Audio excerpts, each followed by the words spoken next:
안녕하세요. 나는 간암말기 이후 지금 더 건강해졌다. 저자 최송아입니다.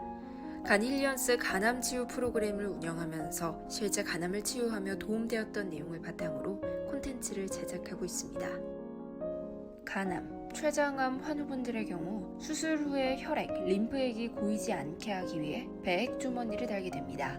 배액량이 서서히 줄게 되면 자연스럽게 제거하는데요.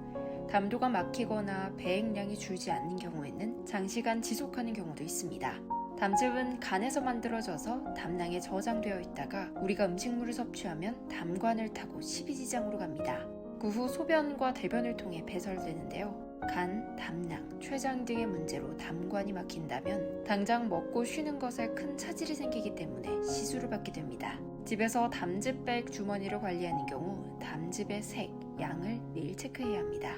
매일 담즙량을 기록하면서 양이 어떻게 변화하는지 살핍니다. 또 색깔, 찌꺼기, 피가 섞여 있는지 등도 관찰해야 합니다. 피부에 삽입되어 있기 때문에 자극이 따르고 부분적인 염증이 생길 수도 있는데요.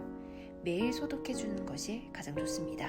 소독하는 사람은 반드시 손을 깨끗하게 씻어야 하는데요. 보통 한 주에 한 번 담즙 주머니는 교환하고 중간에 찢어지거나 이상이 있는 경우 주기가 빨라질 수 있습니다. 가장 흔한 애로사항은 바로 담즙관이 막히는 것인데요. 이를 방지하기 위해서는 식염수를 투입합니다. 식염수 주입은 퇴원 전에 꼭 제대로 교육받아야 합니다. 담즙 배액관이 빠진 경우 어떻게 확인할 수 있을까요? 담즙 배액관은 우리가 숨쉬는 것에 따라 이동을 합니다.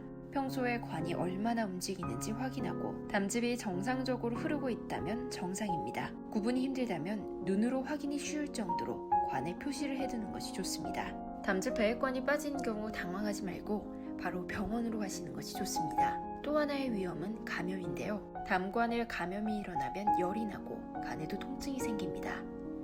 배액관 경과를 살펴볼 때 피가 섞이는 경우도 있습니다. 일시적으로 발생할 수는 있지만 계속해서 출혈이 이어진다면 병원으로 꼭 가야 합니다. 양이 줄어드는 건지 배액관이 막히는 건지 구분이 안 되는 경우도 있는데요. 전혀 나오지 않거나 배액관 주변에 담즙이 새어나온 경우 의심해 볼 수 있습니다. 가장 먼저 배액관의 줄이 꺾여 있거나 구부러져 있는지 확인합니다. 찌꺼기로 인해 막힌 경우는 줄 부분을 눌러서 배출시킬 수 있습니다. 다음은 식염수를 주입해서 배출시킬 수 있습니다. 두 가지 방법 이후에도 배액관 막힘 증상이 지속된다면 다시 시술을 받아야 합니다. 관리를 해나가며 기억해야 할 것은 담도 배액관 역시 알부민 주사처럼 응급처치라는 사실인데요. 스텐트의 경우에는 계속 항생제를 섭취해야 하기 때문에 근본적인 면역력을 회복하는데 어려울 수밖에 없습니다. 단기적으로 배액관의 도움을 받아 염증 없이 담즙을 배출하면서 효소와 영양 섭취를 통해 스스로 건강한 피를 만들면서 회복해야 합니다. 해독차를 통해 담즙을 묽게 만들어 자연적으로 배출하는 것 역시 방법입니다. 식사와 소대변이 가능하시다면 지금이 골든타임입니다. 직접 먹어서 보충해야만 근본적인 회복의 길이 되겠습니다. 구체적인 질문 있으신 분들은 운영하고 있는 네이버 간힐리언스 카페에 질문 남겨주세요. 가장 빠르고 자세히 안내받으실 수 있습니다. 늘 건강하시길 바랍니다.